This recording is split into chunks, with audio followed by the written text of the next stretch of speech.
Oh, Néstor.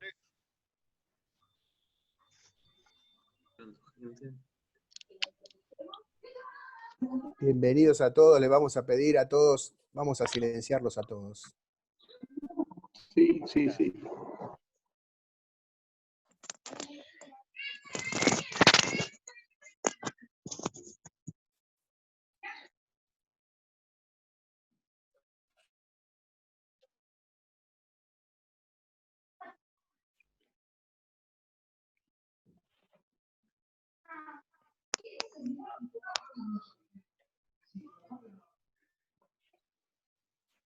Vamos a esperar que entren, somos muchos, por suerte, banquen un poquito. Porque como esto de gritar,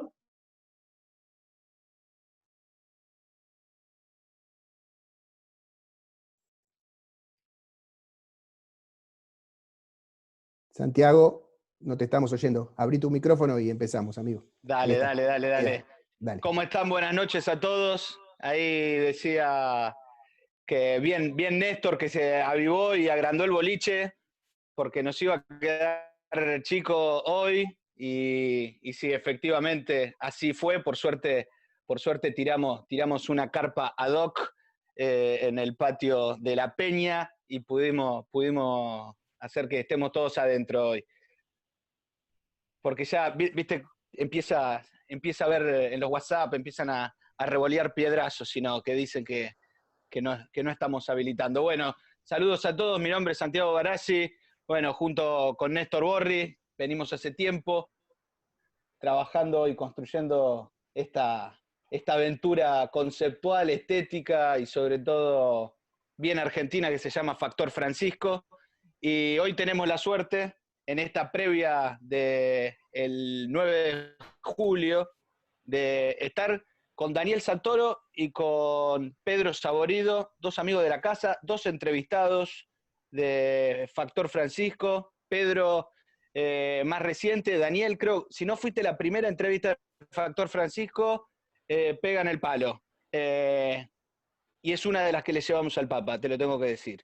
Así que bueno, muy contentos de estar acá. La intención es, en este contexto, ya, como dice Pedro, y quizás lo vuelvo a repetir, la pandemia y la cuarentena ya tiene pasado. Entonces, bueno, ahora ya estamos evolucionando a las peñas virtuales, pero bueno, acá estamos, contentos, realmente contentos de estar, gente de todo el país. Si hay algo bueno que nos permite esta plataforma es de que desde Tierra del Fuego hasta ahí el límite con Bolivia y Paraguay, tenemos gente de todo el país y bueno, muy contento de estar acá. Espero que lo disfruten y bueno, tratar de ponerle un poquitito de pensamiento, de reflexión, pero también divertirnos todos juntos para meterle mística y patriotismo a estos tiempos que nos tocan. Así que, Néstor. Muy bien, gracias Santi, bienvenido a todos. Tenemos una amiga monja con Santi, hacemos Factor Francisco, una amiga monja por lo menos tenemos, que siempre nos dice, las fiestas importantes se celebran en la víspera. Es linda la frase esa, ¿no? Y bueno, así que queríamos en el 8, en la víspera del 9, encontrarnos, celebrar, conversar. Venimos haciendo una serie de cosas con el hashtag y con el título La Patria al Hombro, viene al caso en muchos sentidos. Ya venía con la cuarentena más. Bueno, y como decía Santi, tenemos el lujo de tenerlo a Daniel y a Pedro, que son dos personas que intervienen permanentemente en ayudarnos a imaginar, a pensar y también a celebrar cómo ponernos la patria al hombro, reconocer quiénes somos los que nos ponemos al hombro y quiénes nos ponemos al hombro, y que además son dos personas que, además de intervenir en la cultura, como todos ustedes saben, de una manera muy contundente y que sentimos muy cercana, tienen una reflexión sobre eso y además son referentes de mucho. Y entonces, en este momento, es un lujo estar con ellos. Y también con esta sensación que tenemos y pensando en estos días con Santiago por dónde encararlo y hablándolo un poco con Pedro y con Daniel, el tema que, bueno, en términos peronistas, la independencia hay que declararla muchas veces, ¿no? Como que hay que reafirmarla. Bueno, de hecho en el 47 creo que es, ¿no? Que Perón declara la independencia económica, ¿no? Que como siempre la independencia está en ciernes de ser declarada, y entonces hay que juntarse, hay que conversar, hay que ponerse de acuerdo, y en ese sentido la cosa engancha con algunas cosas que venimos haciendo con Pedro por un lado, y Daniel y Pedro por otro, con tónicas distintas, pero un poco también en esto de qué significa reconocernos en este momento. Y un poco la idea es conversar juntos sobre esto, sobre todo escucharlos a Daniel y a Pedro, y pensamos ahí 2 o 3 cosas, y una primera que veíamos ahí es que esta cuestión que en general venimos reflexionando juntos, ¿no? Como que para declarar la independencia hay que creérsela, ¿no? Son bastante conocidas en el tema del Congreso de Tucumán, que siguen las sesiones, San Martín presiona como diciendo, créansela, el tipo que está en la acción dice, créansela y declaren, ¿no? Digan. Y entonces una cosa muy, muy a la vista que tenemos ahí, que le queremos tirar ahí a Pedro, a Daniel, una cosa muy presente, de cómo construir una imagen nuestra que nos haga creer en nosotros mismos y que podemos ser, ¿no? Que podemos ser independientes, pero en el sentido de que podemos ser. El gran tema de la autoestima nacional, que es una cosa que en Factor Francisco reflexionamos bastante. Entonces, no sé, Pedro, ¿cómo la ves la cosa de la autoestima en este momento tan bravo y al mismo tiempo tan complejo e interesante también, incluso en su complejidad y en sus dolores, ¿no?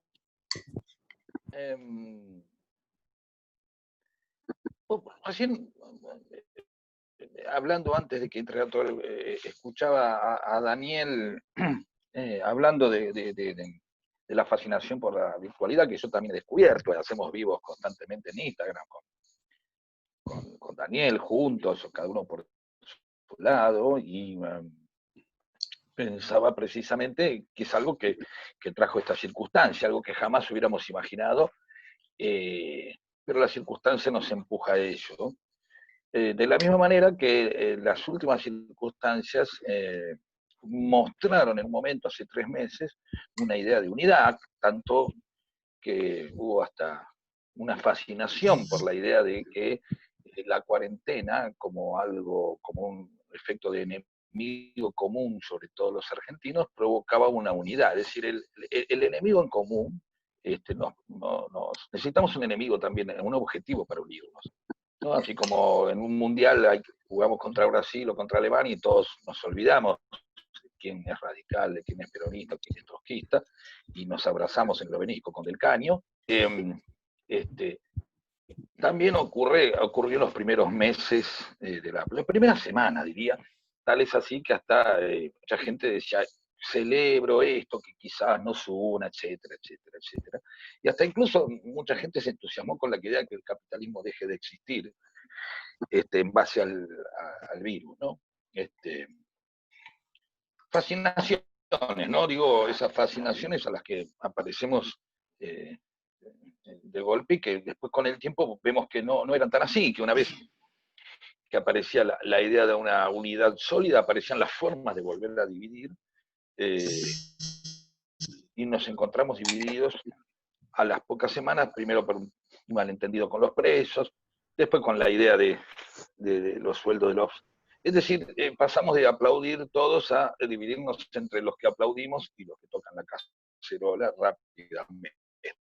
Fue una cuestión de semanas. La idea de Vicentín lo vuelve a poner. Entonces, aparece esta paradoja que es, siempre se la achaca al peronismo. ¿Cuáles son los peronistas? ¿Los de derecha o los de izquierda?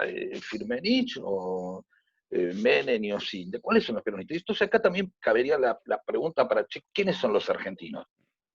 ¿Los que se quedan en casa para no contagiarse o los que piden que la gente salga y se rompa la cuarentena?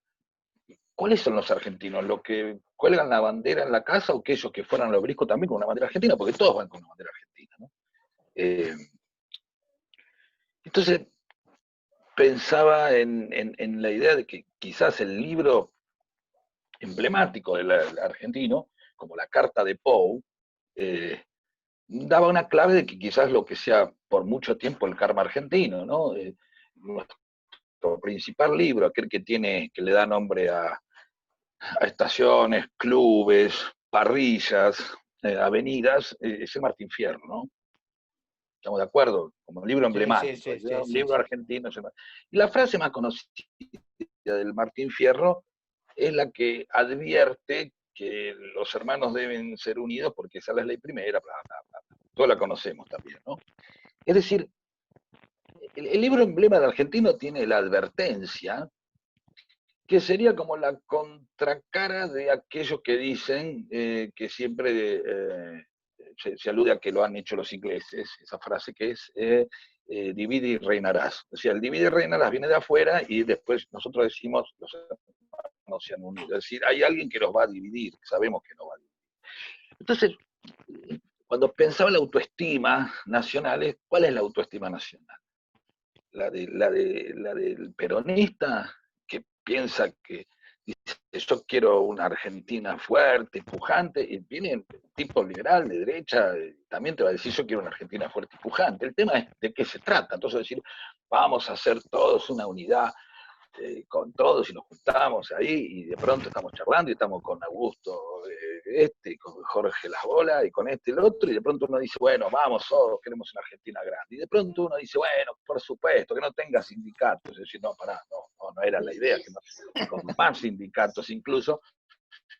Y ahí empiezan las discusiones. Entonces todos salimos con la misma bandera, todos discutimos, y todo, es un tema de una percepción. Es decir, yo no puedo negar que toda la gente que quiere a un país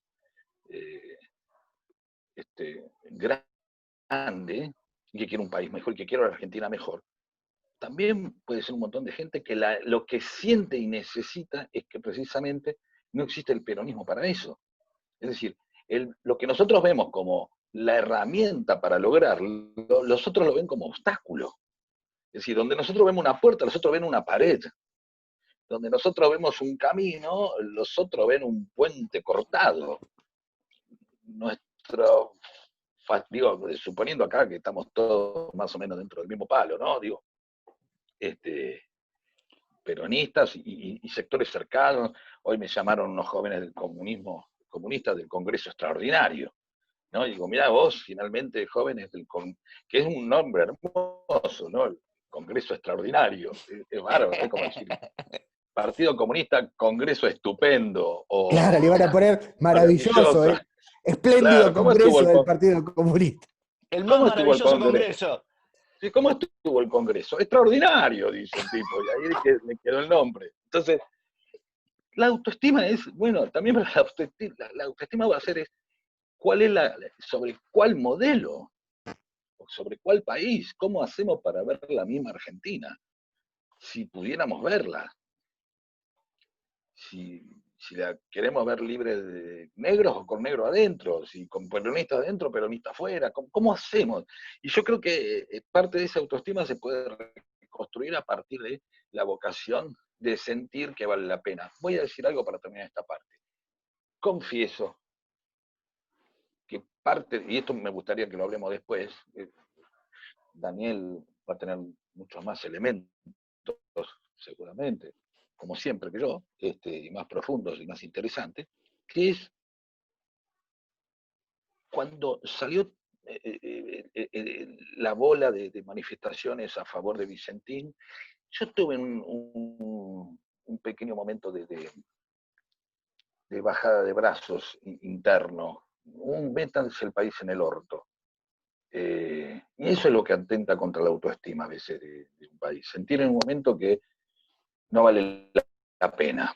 Pues no vale la pena. Nada más, pero te dejas arrastrar por 20 tarados así, que se dieron una inyección de Sebrelli y salieron a gritar en la calle. Pero bueno, de eso se trata. Quería decir, me parece que el autoestima es también entender que vamos a necesitar mucha autoestima para también ver cuál es la Argentina finalmente que podemos imponer. La otra no deja de ser, cuando la otra parece que se impone, cuando la otra parece que avanza, aparece una desidia interna propia y una bajada de brazos, ¿no? Que es todo lo contrario a la autoestima, a lo que te lleva a la autoestima. Daniel, estimar algo es medio medirlo, y uno se mide con las imágenes, y vos trabajás un poco eso, ¿no? Las imágenes de nosotros mismos y qué medida de nosotros mismos nos presentan. ¿Cómo lo ves eso ahí? ¿Cómo lo ves ahora entre las artes plásticas y las imágenes que circulan en los medios, en las conversaciones sociales? ¿Cómo lo ves hoy eso?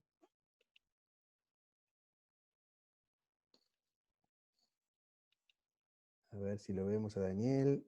Quiero decir, antes de que arranque Daniel, que recién estábamos mirando fotos de Francisco Narciso Laprida, el presidente ahí del Congreso, justamente el extraordinario, el de 1816, Pedro, sospechosamente parecido a un Daniel Santoro con 40 años.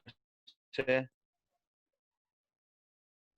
Che, Daniel no lo tenemos. Lo perdimos de golpe, me parece, ¿eh? Recién estaba. No tiene audio. Pará.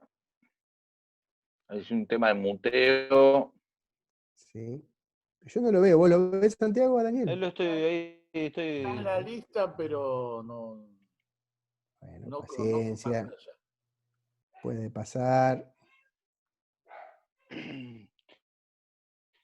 Y claro, estaba fascinado con la lucha de los robots. Recién nos contaba antes de comenzar. Y quizás... Acá está, ahí estás, Daniel. No se te escucha, Daniel. El micrófono. Ahí está. ¿Ahora? Ahora sí. Ahora sí. Ahí va. Bueno, bien. Y es un tema, yo creo que está siempre trazado por malos entendidos y siempre lo que me parece que está la palabra, hay una palabra que se metió en el medio de todas las conversaciones, de todos los conceptos que se quieren poner en escena, de todos los conceptos, el concepto madre, esto se llama significante amo, ¿no? El significante que está al mando de todas las cosas. De pronto el significante amo es la palabra grieta. Entonces, uno dice grieta y es como un significante, o sea, una significación autopropulsada. Es decir, significa todo lo que uno quiere decir, está dicho cuando uno dice la palabra grieta. Entonces ya todo parecería ser que entendemos y que dice tantas cosas que no hace falta más que decir grieta para abrir el abismo. O sea, de pronto lo que significa es precisamente algo que está en nuestra historia, desde la época en que hace un rato citaban a San Martín y su actitud con respecto a lo que se decidía en el Congreso ese 9 de julio, en ese Congreso extraordinario. Y San Martín lo que estaba expresando ahí, y sirve ese significante amo, nuevamente estaba expresando ya una grieta que estaba abierta desde ese momento y que venía ya de mucho antes, varios años antes, que estaba en Saavedra, que estaba y demás. Y entonces, eso que termina siendo una palabra que parecería ser que es multiuso y que sirve hasta para la última manifestación que se hizo en el Obelisco, donde se sentía continuamente esa significación, de pronto parecería ser que es una forma de calificación, no es una forma de descripción, sino de descalificación. Y ahí es donde suceden todas las controversias, es decir, algo que está agrietado, si vamos al concepto, porque de ahí surge el problema, algo que está agrietado es algo que tenía una unidad. Por ejemplo, hay una mesa que se agrieta, una pared que se agrieta porque era una pared. Algo se puede agrietar porque en realidad tenía una unidad que se pierde. Y entonces, como se perdió la unidad, entonces uno acusa a la grieta, que es la responsable de que la pared se parta al medio. Y entonces, bueno, ese concepto en realidad nunca podría ser aplicado desde el punto de vista conceptual la palabra grieta. O sea, hay un equívoco ahí que está buscado por alguien que cree que él tiene la unidad y que acusa a la otra parte de damnificar y de provocar la división de esa unidad. Entonces, en realidad es una imputación, algo que parece ingenuo, que parece nada más que una mera descripción, En su momento, cuando se impuso la palabra, se describía, de pronto aparece de vez en cuando una grieta. O sea, aparece de vez en cuando una grieta. ¿Cuándo aparece una grieta? Cuando hay alguien que tiene la voluntad de agrietar esto que estaba unido. Entonces, ¿quién es, un poco lo dijo Pedro, quién es el responsable de esa grieta siempre? Que es el peronismo, inevitablemente. Son esos 70 años que quiero que se perdiera esa vieja unidad que en el fondo de los tiempos, porque hay todo un sobre el peronismo y provocó una gran, es simplemente una descripción de lo horrible que es el peronismo, que destruye las unidades, que destruye, o sea, hay ahí un concepto moral y demás que nosotros ingenuamente incluso la volvemos sobre ella también, y como es un significante amo, parece ser que también nos sirve a nosotros. Y no nos sirve de ninguna manera, es un concepto que es enemigo nuestro, o sea, está pensado como un ataque hacia nosotros. Y entonces esas son, a partir de ahí, yo pienso, claro, bueno, San Martín, por supuesto, es uno de los primeros en advertir, en advertir que hay dos proyectos de país. O sea, lo que hay acá no es una grieta, sino simplemente que son dos proyectos de país que se van enfrentando sucesivamente, y hay acercamientos y hay abismos que se abren o se cierran, pero siempre son dos proyectos de país. O sea, no es una mesa o una pared agrietada, son dos paredes o dos mesas que pueden estar unidas o pueden estar separadas, pero siempre son dos. Y ese es el viejo sueño, digamos, el viejo sueño de nuestros enemigos, de los que están del otro lado de la otra mesa. El viejo sueño es pensar que se puede hacer una sola mesa haciendo desaparecer a la otra. Y entonces ellos creen tener la mesa completa, y cuando aparece la mesa ajena, acusan de que estamos rompiendo una mesa que no es la nuestra. Entonces siempre estamos jugando en un territorio enemigo. Y ese es nuestro problema. Nuestro problema siempre es que estamos, o sea, la mesa está servida y entonces hay un reparto de la riqueza determinado en esa mesa, que no es la mesa que queremos nosotros, sino que es la otra mesa. Y entonces venimos y queremos decir, no, repartan mejor, porque lo que están repartiendo en esta mesa no es adecuado. Entonces nos acusan de querer agrietar esa mesa que no es la nuestra. El problema es cuando llevamos a la escena nuestra mesa y negociamos en todo caso una armonía entre dos mesas distintas. Ese es el desafío verdadero, me parece. ¿De qué manera podemos poner en acuerdo algo que siempre son dos mesas? Porque siempre el problema siempre está en esa dimensión. Por eso que cuando aparece lo de Vicentín, como bien decía Pedro, uno dice, bueno, ya estamos en el colmo, la gente está defendiendo cualquier cosa, ¿no? Todos somos Vicentín, defienden delincuentes comunes, o sea, estamos en un territorio ajeno. Uno siente esa angustia, digamos, porque está trabajando en un territorio ajeno, está sentado en una mesa que no es la que no es la que, digamos, uno quisiera, es una mesa ajena, y está provocando una grieta en aquella mesa que no es la nuestra. Y ese es el gran problema, o sea, no es tan fácil acordar. Ahí de lo que tendríamos que hablar, por ahí en el devenir de la charla, es de la misericordia otra vez. Porque ser misericordioso es acordar, o sea, reconocer que hay dos mesas, que no hay grieta, es mentira lo de la grieta, hay dos proyectos distintos, y hacer un acuerdo, producir una armonía, y una armonía nunca es entre iguales la armonía. En la armonía siempre hay una parte menor, o sea, cuando se habla de armonía, esto tiene que ver con la estética, cuando se habla de armonizar, siempre en la armonía tiene que ver con la sección áurea, y siempre tiene que ver con una parte mayor y una parte menor. Siempre hay dos partes en la armonía, y nunca son iguales, porque si son iguales ya no hay armonía. Entonces ese es otro de los desafíos. O sea, no es lo mismo el que tiene el poder económico que el que no lo tiene. Y armonizar eso es el desafío, y es un desafío entre partes desiguales. Entonces, nosotros hay veces que ingenuamente actuamos como si también fuéramos un poder del mismo calibre que el poder, el que decimos, nosotros lo decimos, simple, o sea, nos hacemos un poco los tontos en ese sentido, ¿no?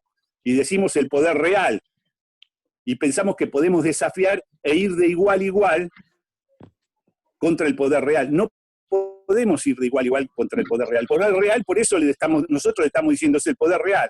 O sea, el poder real es el poder de la realidad también. Estamos metiéndonos en un problema grande. Entonces, ¿de qué manera, y esto tiene que ver con las maniobras políticas, con la forma, digamos, de qué manera entonces podemos lograr una armonía entre partes desiguales? Porque si fueran partes iguales sería muy fácil también. Bueno, se juntan las dos partes y listo, se acabó la distancia entre las partes. Ahora, somos dos partes distintas, somos dos proyectos de país distintos, y el poder no es igual, ni en un lado ni en el otro. El poder es más de un lado, y por otro lado, la armonía tiene que ver con que hay otra parte que no se expresa por medio del poder, que es mayoritaria. Cuando hablamos de la mayoría del pueblo, ¿no? Digamos, una vocación de mayorías, esas mayorías deberían equilibrar a ese poder que tiene la mayoría del poder. Entonces, esas son las posibilidades. Entonces, claro, eso necesita armonizar partes. O sea, a partir de eso es como se pueden pensar entender los puentes, porque esa es la otra cosa. Hablamos de Francisco, hablamos de los puentes. Se tienden puentes cuando hay dos partes distintas. No se tiende puente sobre una grieta. Una grieta se sella y se vuelve a unificar. O sea, con la grieta, eliminar la grieta. Se habla de eso, eliminar la grieta. Eliminar la grieta es fatal para nosotros. No hay que eliminar la grieta, hay que tender puentes entre partes distintas. En todo caso, yo estoy tratando y los puentes tienen que ver con la misericordia fundamentalmente, para que el otro acepte que la entrada de un puente. Entonces ahí ya me empiezo a entender un poco mejor, pero si no, lo de la grieta va en contra nuestra. El lenguaje letal, simbólicamente letal para nosotros, es el lenguaje del poder real. Dice, ¿qué están haciendo? Ahí hay unos negros que nos están agrietando nuestra unidad.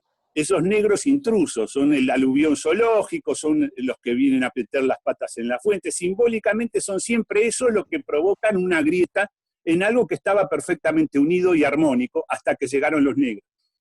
Entonces no vayamos por ahí, no es eso, simbólicamente no es eso. Tender puentes entre partes, sí, y tener conciencia de que no es igual una parte que la otra también. Entonces esa es la forma, la búsqueda de la armonía. Vos pensaba en esas cuestiones, ¿no?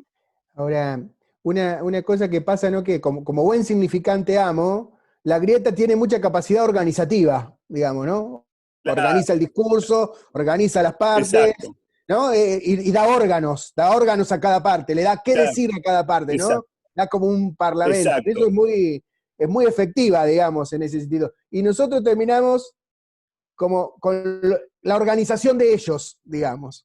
Claro. Que además tiene el problema, si yo no entiendo mal lo que Pedro y Daniel están planteando, tiene dos problemas. Uno, que supone una unidad perdida que nunca existió, por lo tanto es una grieta rara. Y por otro lado, es una grieta, pero en un punto se presenta como insalvable. Sí. Entonces tampoco termina de ser una grieta, ¿no? Claro. Y nosotros quedamos en esa trampa. Y no sé cómo lo ven ustedes, en la etapa kirchnerista, y más con toda esa onda más Laclau, el antagonismo, como que hubo algo que se ganó de comprensión, pero también este tema más armonizador del peronismo se perdió.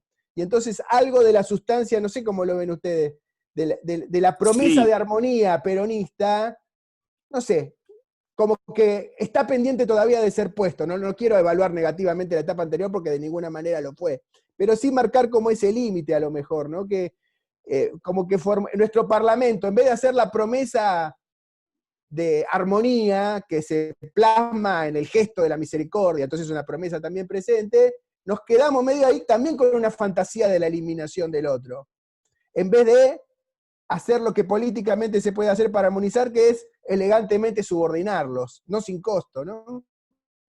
pero no sé, ahí hay Claro. algo como que todavía nos falta, no sé cómo lo ven ustedes, ¿cómo hacemos la promesa propia del peronismo que es lo que nos organiza de verdad a nosotros, ¿no? Y eso daría la impresión de que en esta coyuntura está como pendiente, no sé cómo lo ven. Pedro. Entra Peter.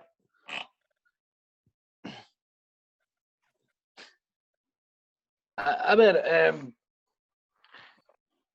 creo que por ahí, digamos, la etapa de la idea de armonizar viene también con la idea de, primero, la propia autoestima, y como decía Daniel, entender que si le llamamos poder real al otro, casi a nosotros nos otorgaríamos la idea de poder imaginario, ¿no? O Está de bien. un pudor. Claro. Si nosotros reales, lo nuestro es una fantasía. Bueno, pero esa fantasía también podría tener con la fe, es decir, podemos llegar a ser el poder real nosotros, ¿no?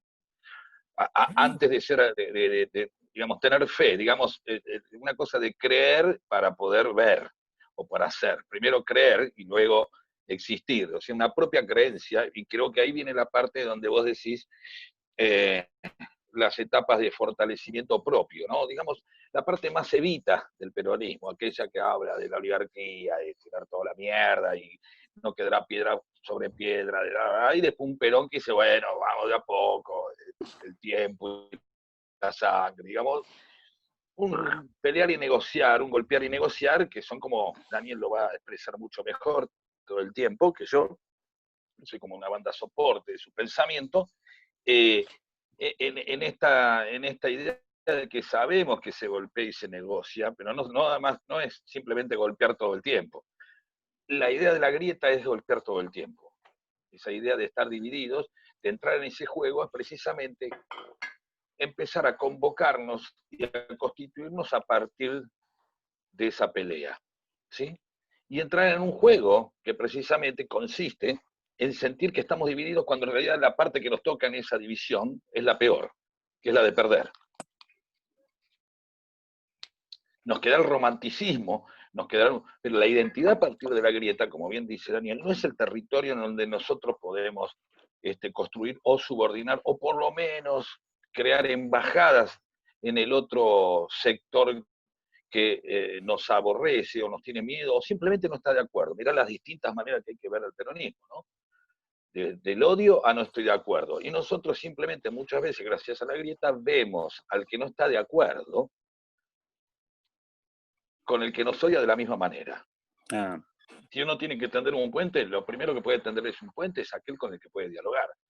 Ahora, si vemos a José Luis Espert de la misma manera que vemos a la señora de enfrente, que tuvo una experiencia mala con el peronismo y no quiere saber nada, o con otro dirigente más dispuesto al diálogo, ustedes lo pueden ver.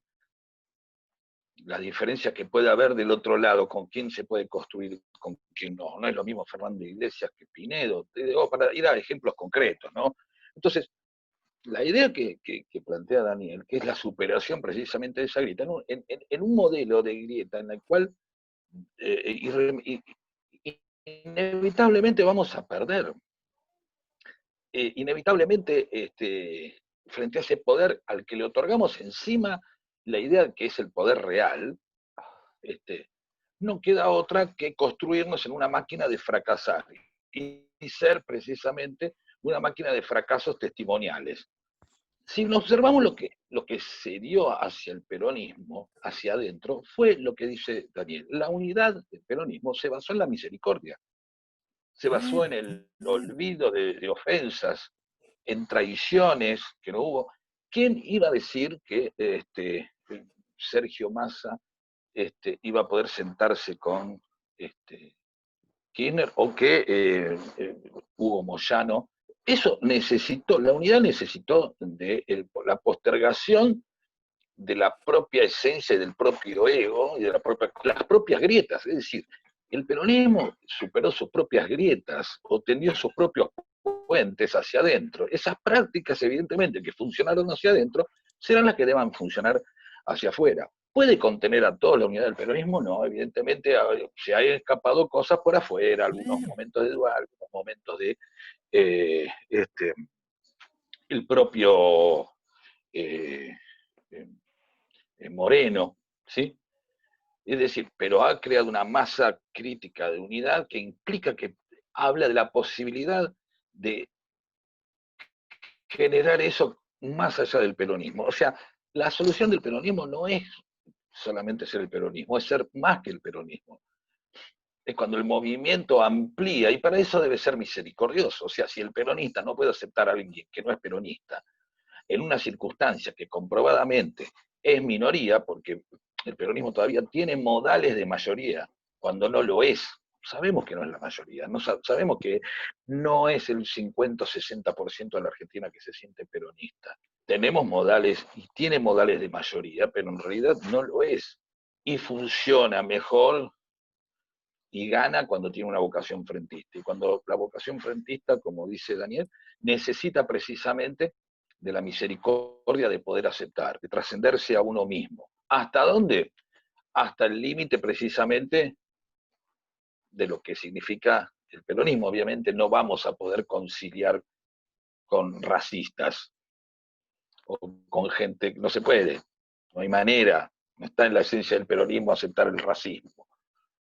Lo que sí es, cuidado que no confundamos en ese sentido la misericordia con la disolución de la propia identidad de los objetivos. Es decir, no hay que dejar de ser uno, pero hay que ser uno más amplio y más grande. Y eso a veces hace perder determinadas solideces o dudas sobre la propia identidad, o dudas sobre la propia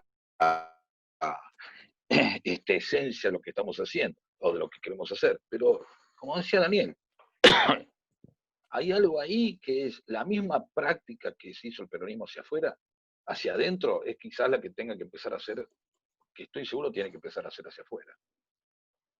Aunque no suene tribunero esto, es menos entusiasmante. La gente, leña, le vamos a dar, Viñaski, te la comés, qué sé yo, vamos a correr a Manieto por la calle Tacuarí. Hasta ahora nos viene corriendo Manieto a nosotros, nos tira 2 gordos por televisión y medio hijo de Leuco, y nosotros ya empezamos a sentirnos que estamos perdiendo la batalla. Digo, entender que este juego es así, que el otro existe y no va a dejar de existir. Y va a hacer todo lo posible para que nos enteremos de que exista. Tocando la cacerola o paseando en motoneta Sebrel y en Zunga, pero nos vamos a enterar. Perdón por la imagen, pero... es fuerte pero, para un 8 de julio, es fuerte para un 8 de julio. Daniel, es el juego de la grieta es una trampa. La grieta es un pelotero, para que nos divirtamos también. Claro. Pensando que estamos peleando. Tal cual, sí.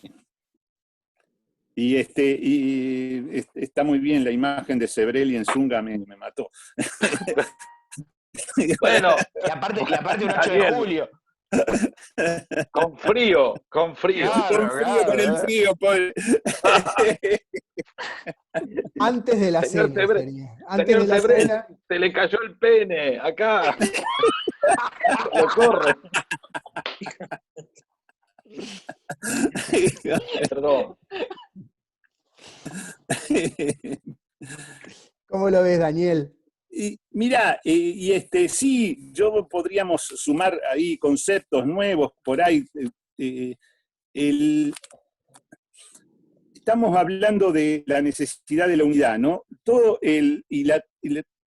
La necesidad de que para que haya una unidad, o sea, si algo no es una unidad, digamos, si hay partes distintas, es porque hay convencimientos, hay, qué sé yo, podríamos hablar de fantasmas, hay un montón de motivos para que eso no esté unido. Para que eso esté unido hay que, lo que se dice habitualmente, limar asperezas, posponer, digamos, atravesar fantasmas y aplicar en todo ese, digamos, en todo ese cantidad de cosas, lo que es sustancial ahí siempre es la misericordia. Es decir, la misericordia es ver al otro como un igual, con las mismas necesidades y compadecerse, en cierto modo, compadecer en cuanto al corazón, ¿no? Aplicar la misma el mismo amor, y de esa manera, bueno, uno puede verlo como un igual y puede verle los defectos, reflejar los defectos del otro en los propios, y de esa manera se aplica la misericordia. Está bien, eso sucedió, pero no alcanza con eso tampoco. También hay un hecho que es un evento que tiene que ver con el artista, ¿no? Con la capacidad. Perón decía que un conductor político tiene que tener necesariamente, para ser relevante, el óleo sagrado de Samuel. Decía, el óleo sagrado de Samuel es lo que define a un artista, lo que define a un artista en todo sentido. Un artista puede ser un ebanista, puede ser un conductor político, puede ser alguien, y es alguien que tiene una capacidad, todos la tendríamos, tampoco es cuestión pero digamos que se torna relevante en su núcleo íntimo una capacidad que es la de tener certezas anticipadas. O sea, no hay obra, en realidad hablo de obra de arte porque es el tema que me pega más, pero digamos, no hay obra si no hay certeza anticipada. Y esto es lo que tuvo San Martín, por ejemplo. ¿Por qué a San Martín se le podía ocurrir amenazar con ir y romper todo si no se hacía la unidad, digamos, el Congreso de Tucumán, digamos, si no se resolvía ahí la independencia? Solamente se puede sostener eso con un convencimiento íntimo si hay una certeza anticipada. Y esa es una cualidad que es fundamental en el arte, pero que es fundamental en cualquier creador, en cualquier creación. O sea, no hay nada, no hay independencia, no existe tal escenario, y uno sabe que el escenario ese es posible. Digamos, que lo tiene a mano, digamos, anticipadamente tiene la certeza de que ahí hay un escenario de independencia y se imagina las Provincias Unidas del Río de la Plata, se imagina el escenario nuevo. Imaginar un nuevo escenario es también ser un artista, digamos, en un punto es una dimensión artística, algo que no está presente, sin embargo uno lo está viendo. Simplemente es el tipo que se puede asomar por encima de la pared y ver lo que hay del otro lado de la pared y decir, es eso. Y nadie lo ve porque nadie se asomó a la pared, solamente el que se asoma. Esto es algo medio elitista, puede sonar, pero es así, es una condición de lo humano. Alguien crea, digamos, no somos todos igualmente creadores. A su manera todos creamos hijos, creamos, de alguna manera hay una creatividad implícita en lo humano. Pero hay creadores, hay tipos que irrumpen, qué sé yo. El Guernica, la pintura no existía. Y Picasso de alguna manera tuvo una certeza de que ahí había una gran imagen, ¿no? Y creó la imagen, y la imagen influenció sobre el mismo bombardeo, que a su vez fue resignificado, y se creó un nuevo escenario. O sea, la dimensión del Guernica implica incluso hasta los bombardeos que habían sucedido años antes. O sea, hay eso, una ida y vuelta en el tiempo. Eso Walter Benjamin un poco lo dice muy claramente. El tiempo no es lineal. El tiempo del arte, el tiempo de lo humano y del arte no es lineal. Las cosas, se cambia el pasado también. El pasado se resignifica y el pasado vuelve como novedad. Eso sucede, por ejemplo, con el cuadro de Picasso. Ahora, esa dimensión yo la puedo aplicar, por ejemplo, Cristina haciendo la movida esta que nos sorprendió a todos, ¿no? Yo era uno de las almas en penas que estaba viendo ahí un problema, ¿no? Junto con tantos otros, con casi todos los compañeros, ¿no? Y de pronto ella trajo una solución, que es una certeza anticipada también, porque no era fácil. Ahora sí la vemos después de hecha, como vemos el Guernica. Hay que imaginar el Guernica antes de que el Guernica existiera. Nadie lo imagina. Entonces, el fruto de las certezas anticipadas siempre es una novedad en el mundo. O sea, algo que no estaba, de pronto alguien lo trajo, lo hizo posible, lo habilitó, lo desveló. A veces es simplemente correr una cortina y ahí estaba, ¿no? A veces simplemente es poner el mínimo, el puwei chino, ¿no? O sea, lo mínimo se hace y punto, y ahí se ordenan todos los melones con un pequeño gesto. Tal vez ella hizo eso, ¿no?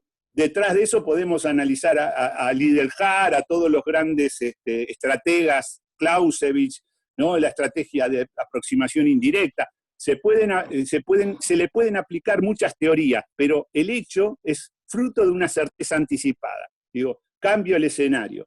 Cambiar el escenario es una de las capacidades más fantásticas de un buen conductor, sea militar o político, ¿no? O sea, en la batalla, eso es la estrategia de aproximación indirecta. La batalla está planteada en un determinado lugar. Es inevitable que la batalla se dé ahí. El enemigo plantea todo, orienta sus armas y toda su energía para que la batalla esté ahí. Bueno, la sorpresa es que hay un nuevo escenario que el enemigo no podía imaginar.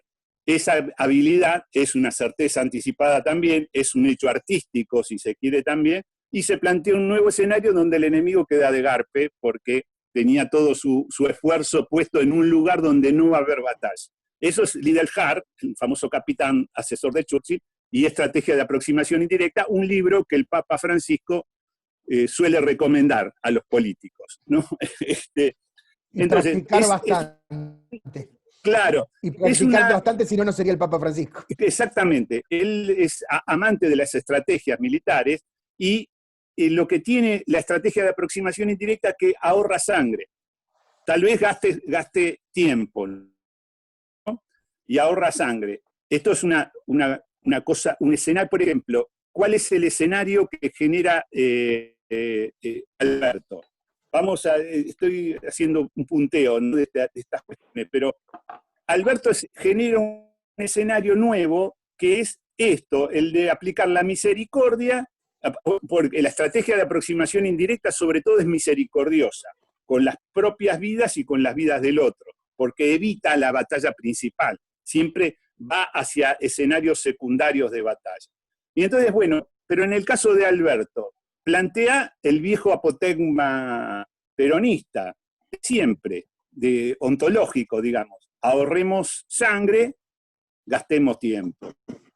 Y estamos haciendo precisamente ahora. Ahorramos sangre, gastamos tiempo. Los adversarios se ponen nerviosos, por supuesto. Ahí hay digamos, es un tiempo de batalla en donde vos ganás mucho tiempo, y después hay un desgaste natural.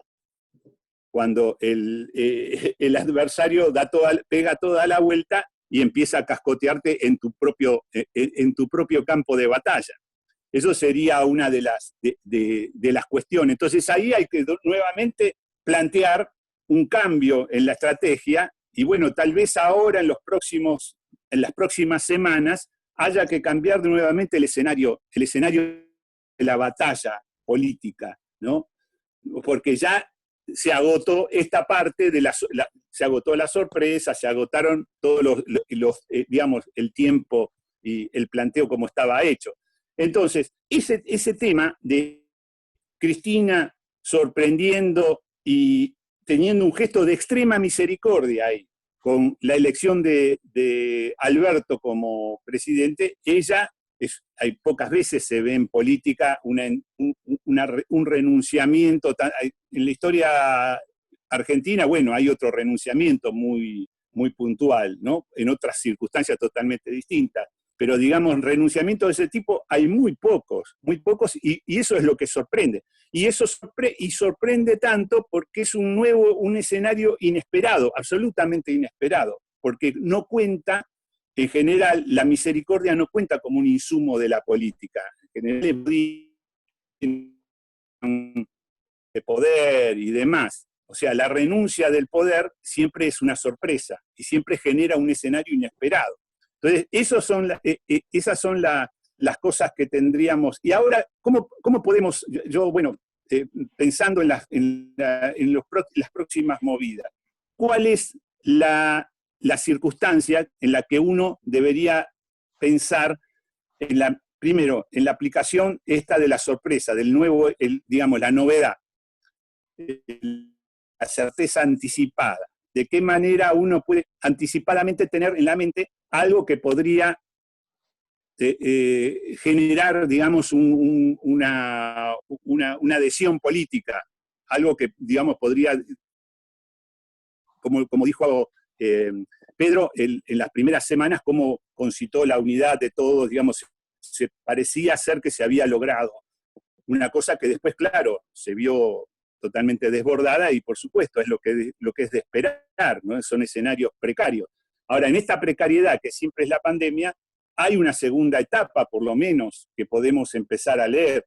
¿De qué manera podría llegar a suceder este nuevo escenario? Bueno, hay un montón de cosas que se podrían hacer. Pienso que en un primer momento es dejar ya de lado todo este tema de la urgencia de la pandemia y empezar a hablar de las cosas que ya en el territorio están surgiendo como necesidades. Empezar a orientar el discurso para ese lado. No sé, anticiparse en ese sentido. Creo que, bueno, no sé si quieren hablar un poquito Ahí, otros y... espectacular. Me anoté varias cosas, pero algo que me parece también conecta con lo anterior también del tema del poder real o el poder ilusorio, también con la metáfora de los bombardeos, que eso no fue tan metáfora, fue bastante concreto en Guernica y en la Plaza de Mayo, ¿no? Pero sí en el tema de las metáforas bélicas, y lo hablábamos con Pedro el otro día, y que aparecía un poco como esto del poder real y el poder que tenemos nosotros, en todo caso, como una lógica de que ellos tienen la artillería y en todo caso lo nuestro es más del plano de la infantería, ¿no? Exacto. Que hay algo de eso. Y entonces, y pensaba también con esto que decías de el óleo de Samuel, al mismo tiempo hay una frase famosa, un mandato, ¿no? De el bastón de mariscal, que todos llevamos en la mochila, que también para esta etapa es siempre es interesante. El año pasado con Pedro lo pensábamos mucho cuando hacíamos Comunicar para Ganar también, esto de la micromilitancia y de estas cuestiones que tienen que ver con crear escenarios en lo inmediato, en el cuerpo a cuerpo, que redefinan también la lógica de la grieta y que nosotros podíamos en algún punto desactivarla, esa grieta justamente en el cuerpo a cuerpo. Bueno, en un momento en el cual todavía tenemos por lo menos hasta el 17 un aislamiento social preventivo y obligatorio bastante rígido y que seguramente se extenderá, pero que viene para adelante una etapa de no solamente construir una promesa, sino de recuperar un cuerpo a cuerpo, digamos, y responder a algunas necesidades inmediatas. Bueno, ahí algunos tips, ¿no es cierto? O algunos ejes. Somos una banda acá y en todo el país, quizás para avanzar un poquitito, ¿no? En qué podemos hacer también en esa lógica. Yo quisiera agregar una cosa a lo que dice Santi para completar la pregunta, ¿no? Porque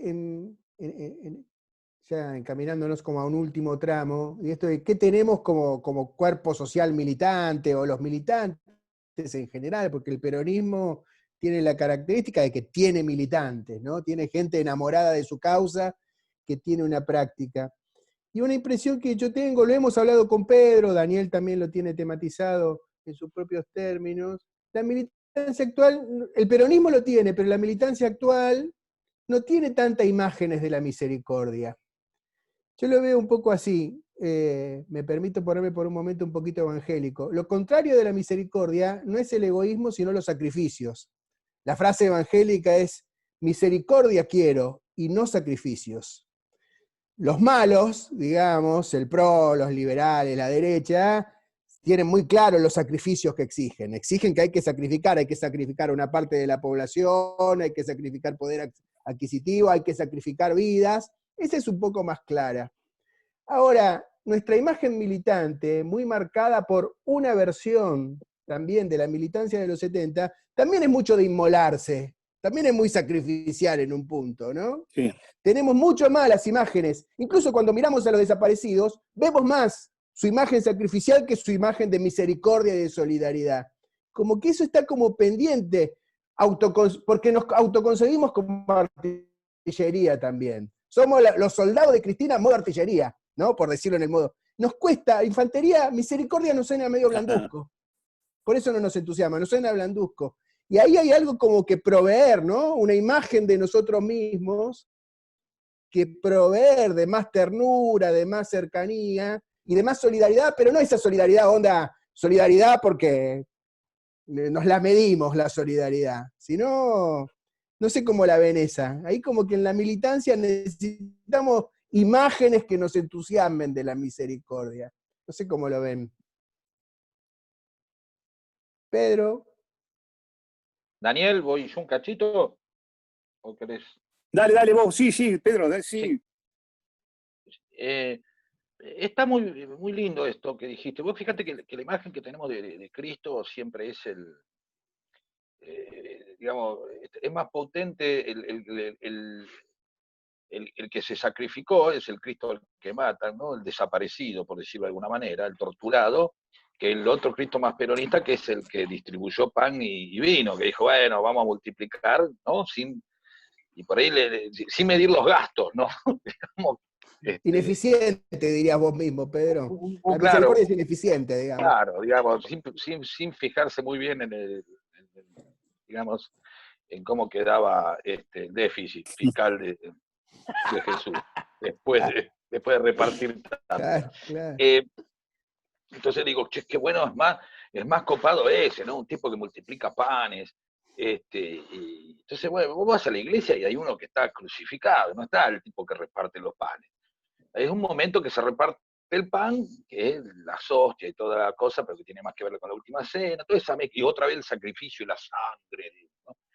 Entonces hay una idea donde la nobleza aparece más con el sacrificio y la propia entrega y la muerte que con la propia entrega de la vida. Entonces, esto que decís vos, la palabra militante, que ya tiene la palabra ya es militante, soldadesca, ya es o sea, soldadesca, por definición. no se identifica siempre con la militancia agradable. Es decir, el militante tendría que ser agradable, porque su idea es sumar, y para sumar hay que ser agradable, ¿no? Siempre desde el peronismo, y siempre es juzgado aquel que es el dialoguista, que es el que tiende puentes muchas veces. Vos sos dialoguista, qué sé yo, ¿entendés? Arrugaste, blando, qué sé yo. Y en realidad todo tiene, de nuevo, las dos partes, la parte que golpea y la parte que negocia, la parte que, digamos, un eterno golpear sería un eterno golpear que quiere decir ir por la eliminación del otro, finalmente. La negociación es el otorgamiento de existencia del otro. Y vaya que existe el otro. Es decir, no hace falta que nosotros reconozcamos que existen. Existen y de una manera potente. Y te vuelven a decir y salen a la calle y te desafían porque existen. Y porque existen, evidentemente te obliga a reconocer su existencia. Y si te reconoces su existencia, quedan los dos caminos. O la eliminación del otro, o la negociación con el otro. Es decir, por ahí para negociar con el otro tenés que tener una posición de fuerza, obviamente, ¿no? Negociar no quiere decir entregar y subordinarse.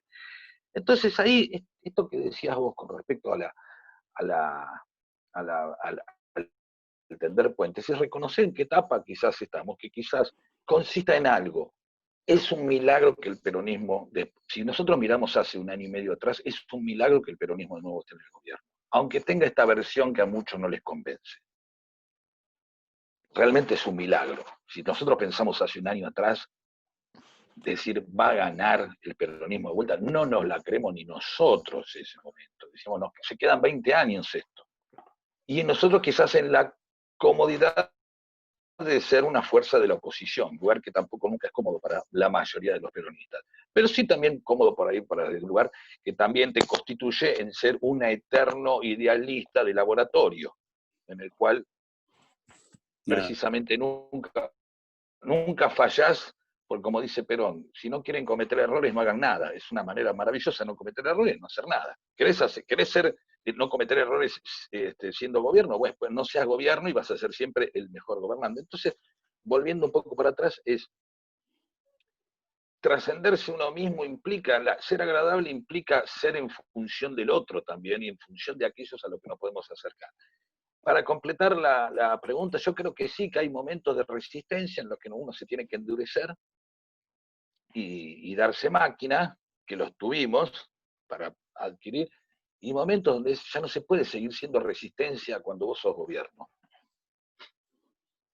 O sea, la mejor manera de suponer que Alberto tiene que ser presidente de todos los argentinos y que sea presidente de todos los argentinos, no nada más el presidente de los peronistas. Y ser presidente de todos los argentinos implica en un momento hacer cosas que quizás no son para los peronistas. Cuando aparece mucha gente y dice, yo no voté esto, es quizás eso, es el tiempo que en el momento sí eso sea eso que vos votaste. Estar exigiendo hoy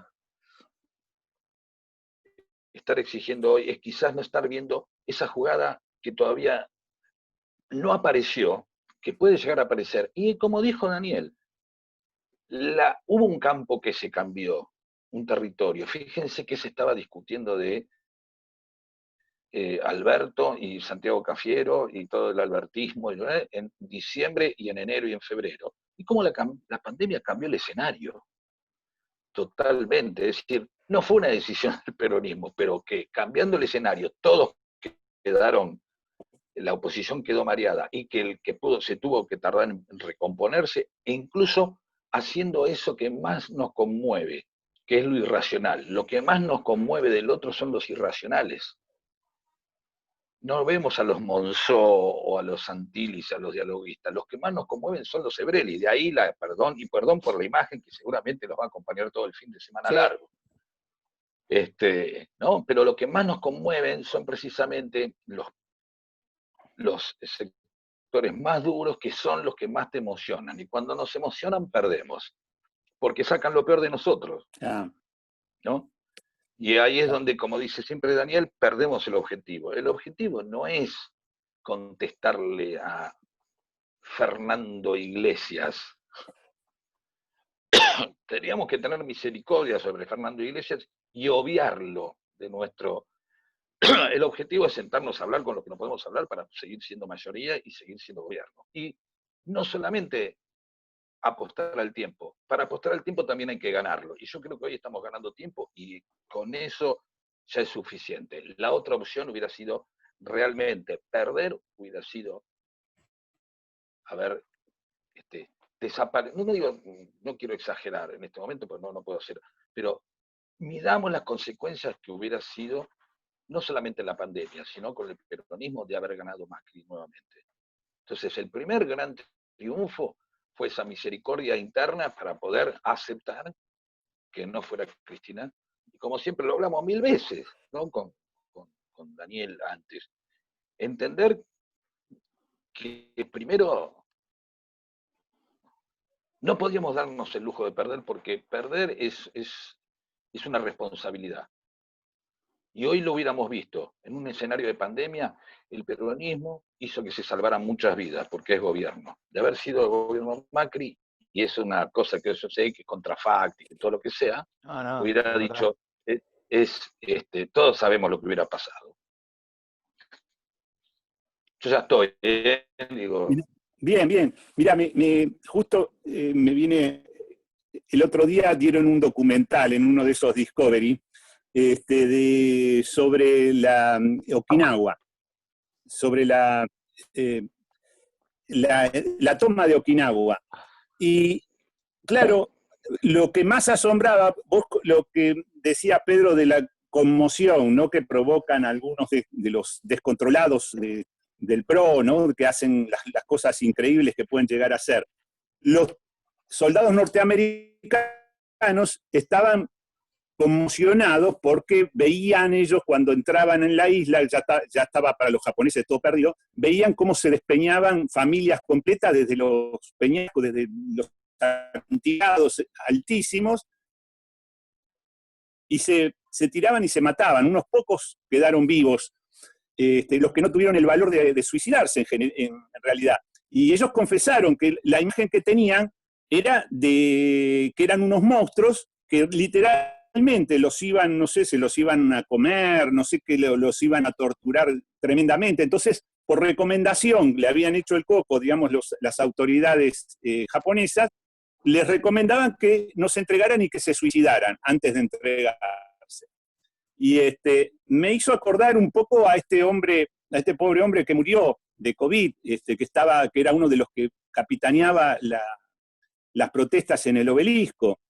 Y claro, a uno lo conmociona eso.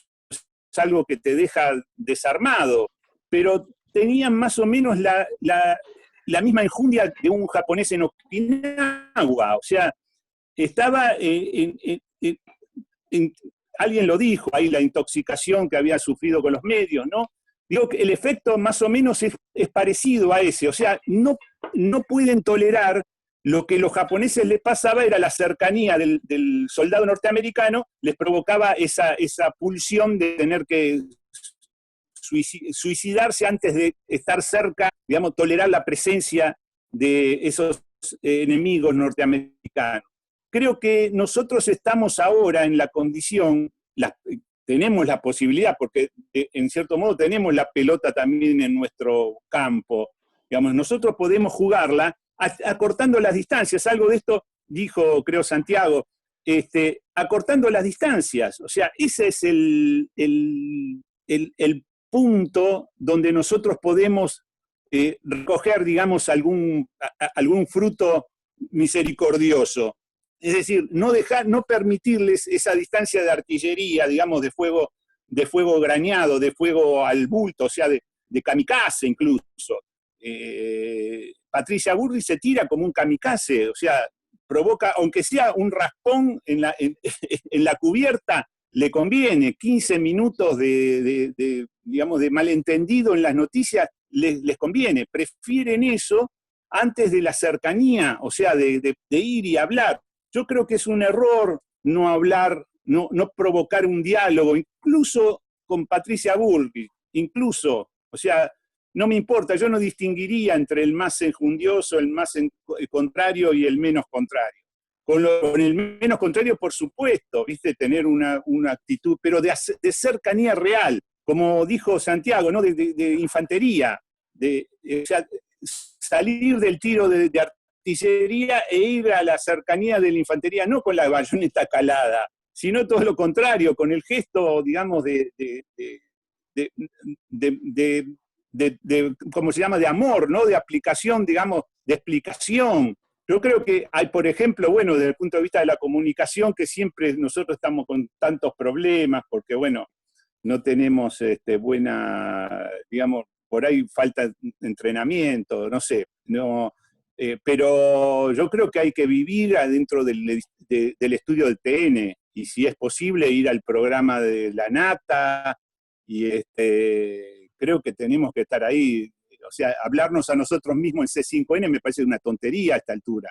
Digamos, hay que mandar ahí una segunda línea, pero la primera línea tiene que ir a hablar a TN, y ahí desbaratamos todo. O sea, son todas maniobras que gracias a la distancia simbólica y real, hay una distancia que a ellos les permite eso, el tiro de un kamikaze. Daniel, Sí. Y eso es lo que vos decís, está claro. Creo que tendríamos que empezar a distinguir cuando hablamos para nosotros y entender que también hay un C5N para nosotros y hay un TN para los otros. Claro. Es decir, podemos hablarnos a nosotros mismos e ir y acortar la distancia. Como decís vos, como Alberto puede sentarse con Bonelli a hablar. Y ahí es donde se desbarata.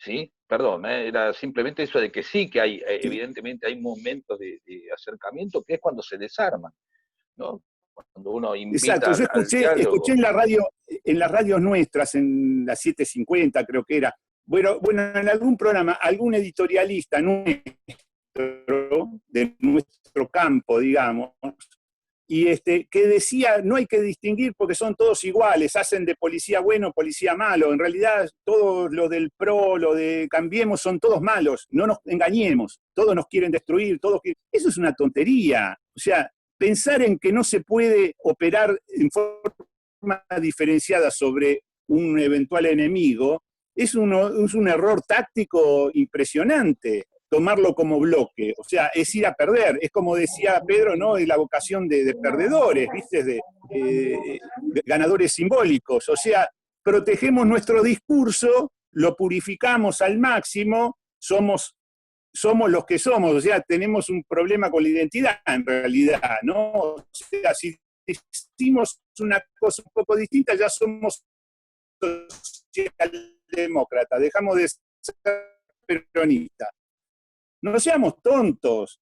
O sea, hay que problema. No es enemigo del peronismo la socialdemocracia. Digamos, la podemos incluir también. Y la democracia cristiana también. De hecho, la tuvimos siempre con nosotros. Entonces, ¿cuál es el problema de adaptar el discurso para distintos rubros? O sea, sectorizar, digamos, a lo que sería un enemigo político militar. Y esas son las cosas que algunos compañeros no se pueden permitir. Entonces no le perdonan a Alberto, que dijo alguna vez que era socialdemócrata. Sí, también es socialdemócrata, ¿cómo no? Eso son, digamos, todas esas flexibilidades, o sea, son rigideces en contra de las flexibilidades que hay que tener para una batalla. Entonces esos me parece que son los núcleos donde habría que revisar. Yo no quiero ser peronista, o sea, otra vez, discúlpenme que a mí siempre me viene eso porque demasiadas lecturas tal vez, pero Lacan decía, si viene un tipo cualquiera que me dice que es rey, se cree rey el tipo, yo lo atiendo, dice Lacan, y converso con él, y tal vez incluso después de algunas sesiones de varias conversaciones, incluso hasta se convenza que él no es rey, y lo podemos volver a cierta normalidad. Ahora dice, yo soy rey. Si el rey cree rey, entonces no tiene más remedio, es un loco perdido, totalmente. Y ese es el problema de la identidad. O sea, todos los procesos identitarios, como estos nuevos partidos políticos italianos, franceses y todo, que son siempre de ultraderecha, siempre terminan siendo fascistas. Porque el problema de la identidad siempre tiene un costado oscuro, que es yo soy el que soy, dice. O sea, es una forma totalitaria. Así se define Dios, por otro lado, ¿no? Soy el que soy. Entonces yo soy el peronista que soy peronista. El peronista siempre es una identidad abierta, que también, si querés, también es socialdemócrata, si querés es socialista, si querés es medio de derecha también, si querés es abierto. O sea, esa es la apertura que te permite también tener en cuenta al otro. O sea, tenés siempre un lugar para el otro, en tu corazón y en la realidad. Por eso el peronismo no es xenófobo, como estos movimientos de derecha que incluso toman al peronismo como ejemplo. Ojo con eso. Y ahí está Trump también, ¿no? Con un nacionalismo, algunos compañeros definen a Trump como peronista. Yo haría sonar algunas alarmas, yo lo pondría muy entre paréntesis eso, porque el problema del racismo es fundamental y de la xenofobia, ¿no? El combate a las migraciones. Esas son cosas de las cuales el peronismo nunca lo tiene atesorado como su corazón misericordioso con el otro, porque es abierto, porque el peronismo sabe que la identidad es una ilusión, de última es una ilusión. Hay un patrimonio simbólico, una identidad que se puede atesorar, pero que siempre está abierta.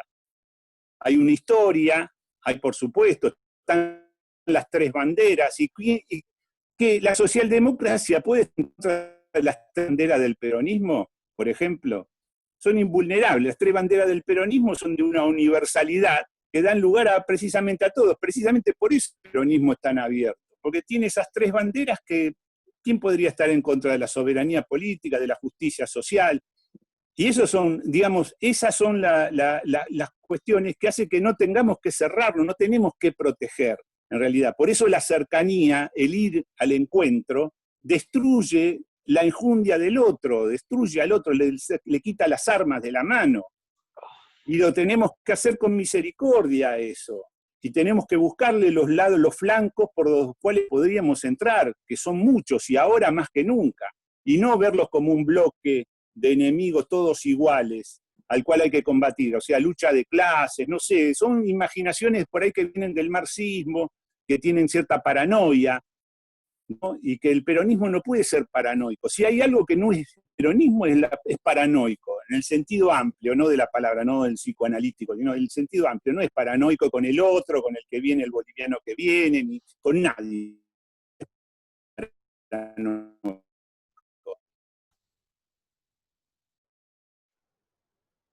Somos siempre todos, o sea, no es un problema, no es fuera del edificio opera. O sea, el edificio cerrado es, por ejemplo, los grandes monoteísmos, el católico, el musulmán, el hebreo. Entonces, claro, necesitan de un edificio para contener a todos. Entonces ahí hay una catequesis y demás, y son los que están adentro del edificio. Los demás son ajenos, son afuera, se los denomina de una manera distinta, porque no son los elegidos del templo, si se quiere. Entonces, el peronismo no tiene sede partidaria nunca. Simbólicamente no hay sede partidaria en el peronismo. En el radicalismo, por ejemplo, o en todo el Partido Socialista tenía su sede enorme y demás. Digamos, tienen su sede partidaria porque necesitan el afuera, los que no son. O sea, ratifican su identidad porque están adentro. El que está afuera, entonces, ¿qué hacen? Pueden echar a la gente, pueden dejar de ser radicales. Ahí los radicales echan cada vez, de vez en cuando echan, se hace otro partido y demás. El peronismo, ni Perón echó a los Montos de la Plaza, cuando Perón al otro día no dijo, ustedes no son más peronistas, jamás Perón dijo, usted no es más peronista a nadie, jamás le dijo, siempre Perón dio la bienvenida, pero jamás despidió a nadie del peronismo. Y nadie puede echar a nadie del peronismo. Pichetto nadie lo echó. Pichetto se fue alejando hasta quedó afuera, ayer decíamos, fuera del área de cobertura. El peronismo es como una radiación.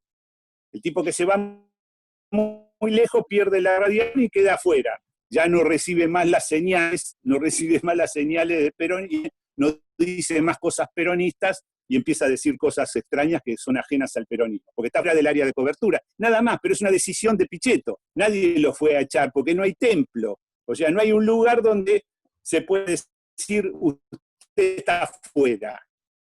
No hay un afuera, operan en el afuera siempre.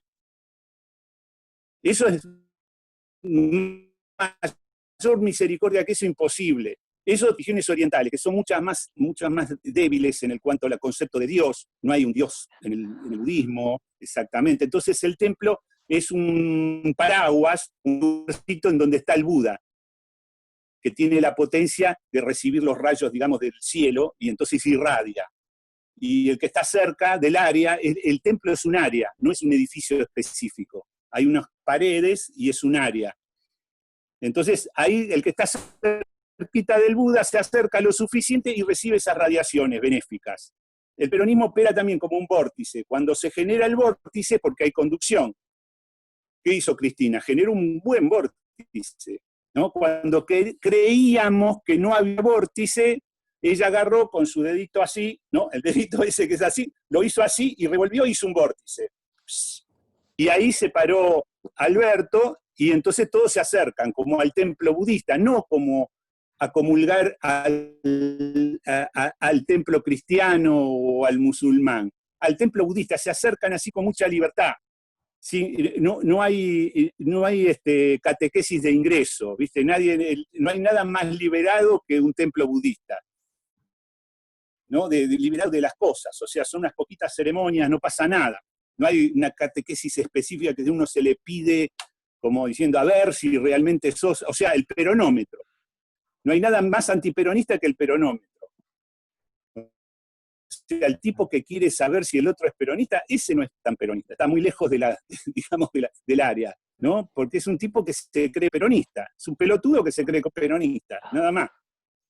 Ese es el gran problema que ahora aparece. De pronto hay gente que quiere ver si es realmente peronista, la gente, qué sé yo, que tiene garantías. El peronismo, si hay algo que no puede dar, es garantía de nada aparte.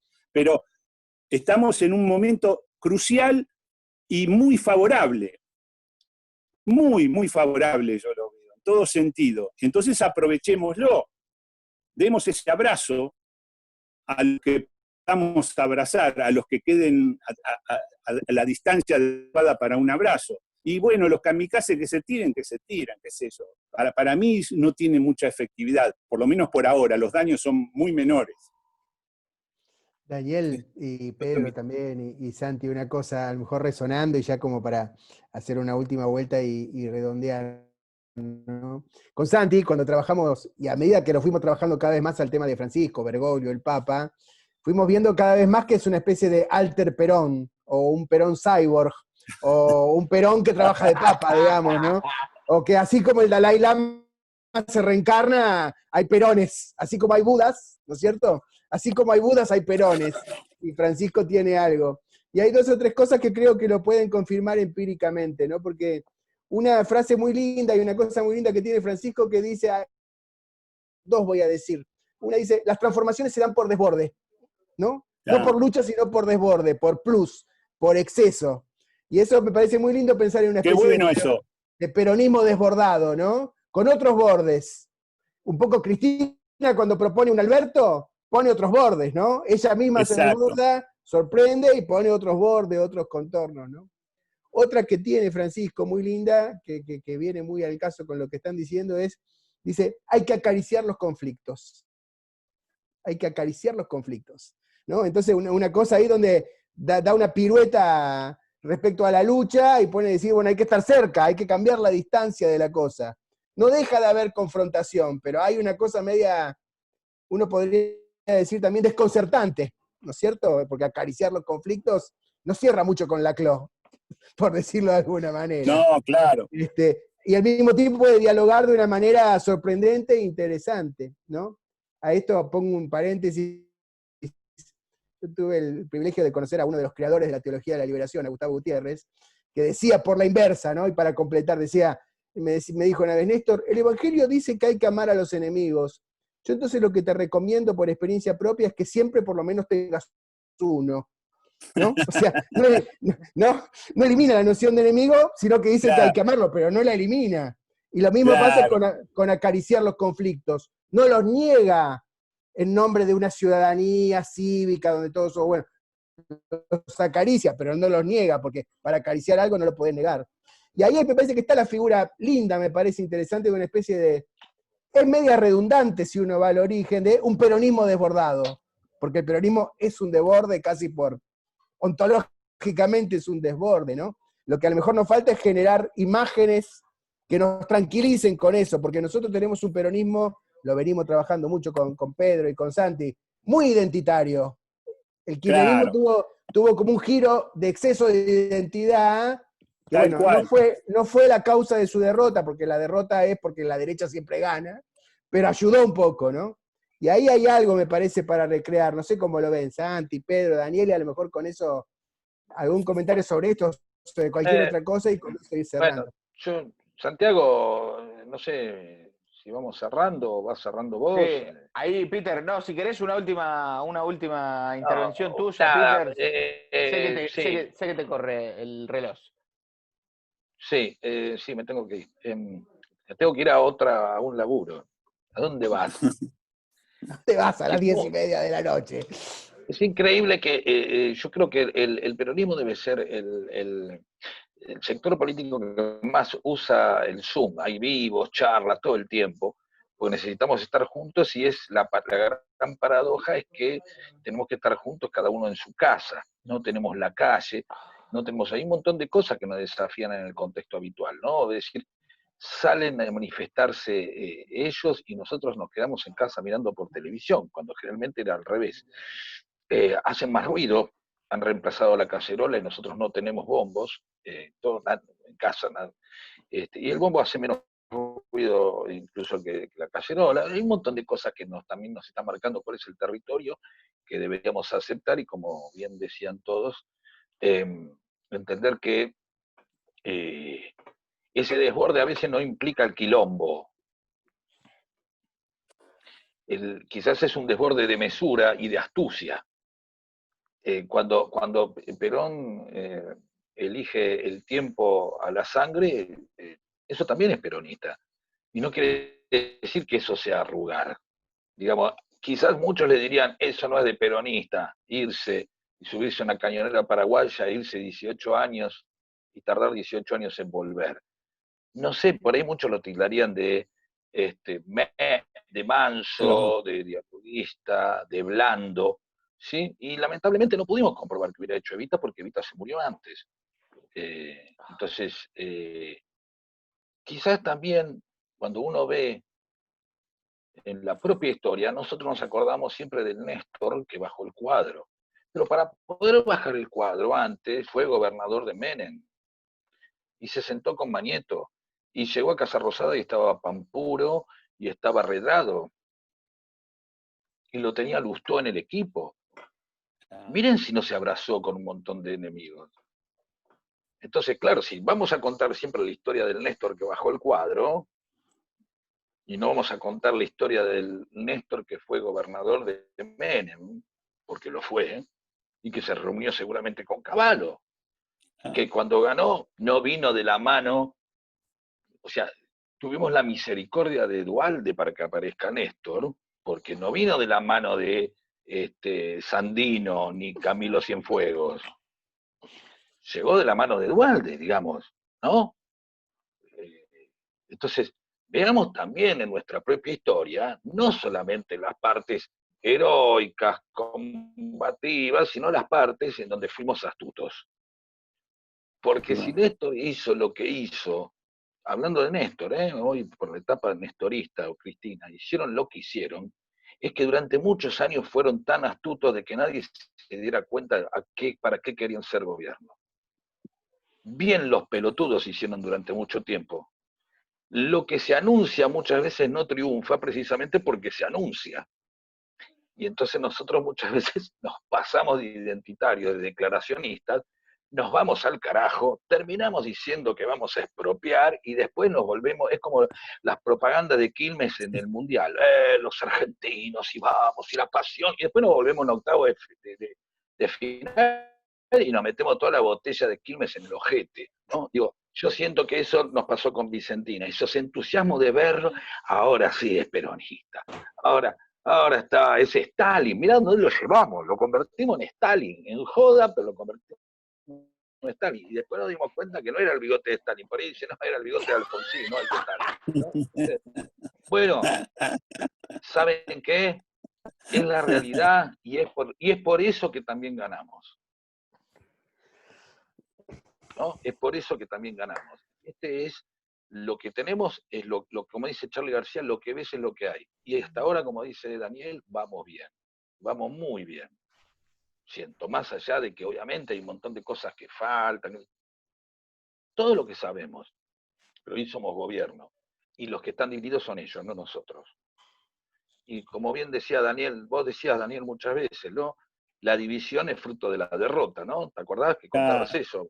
Y bueno, hoy cuando lo ves dividido es porque están derrotados también. Entonces, no los juntemos nosotros, porque a ellos también nos juntaron ellos, a nosotros nos juntaron ellos, Macri nos juntó, haciendo el gobierno de mierda que hizo y pasándose de rosca, se pasaron de rosca. Cuando dijeron van por los 70 años, todo ahí dijimos, epa, y ahí provocó una unidad, digamos, él también ayudó al vórtice, ¿no, Dani? Tal cual, sí, claro, sin duda. Sin duda. Sí, bueno, nada, grande, eso simplemente. Grande Pedro, sí. La reflexión, reflexionando y pensando, nos vamos a acercar más al objetivo que emocionándonos. A full. Muy bien. A full. Santoro, hacenos una mezcla de brindis y bendición final, Exacto. algo así. Pintanos un cuadro verbal.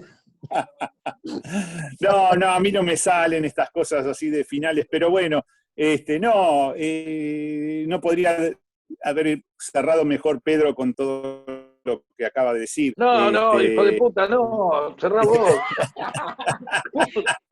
Esto es como, a ver, declaren la independencia, a ver quién declara la independencia. Eso es una misericordia de desentendimiento. Bueno, no hay mejor que cierre. Fue la mierda el tipo. Es una especie de autocompasión que tenemos todos como coartada. Claro, vale, medio también. autocompasivo. Vale, también. No, bueno, sí, definitivamente. Estamos en un momento crucial para nosotros. La salida de la pandemia tiene que ser un resorte contenido durante todos estos meses que te tiene que desplegar. Eso es lo que yo espero.